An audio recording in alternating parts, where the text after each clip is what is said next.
मुझे बहुत पेन होती है और मैं चाहता हूँ अल्लाह में मुझे ठीक ठाक करे और मैं अपने पापा के साथ काम करूँ और मेरा हुनर मेरे पास हो, मैं अपने पापा के साथ माँ बेली बनूँ।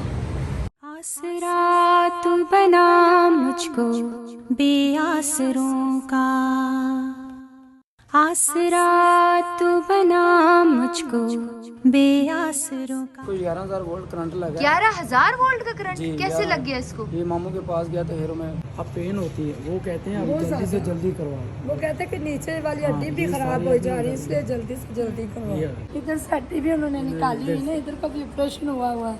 अच्छा, सर्जरी की है उन्होंने, ये मशीनरी है उन्होंने अभी निकालनी है, बाजू का भी ऑपरेशन करवाना है।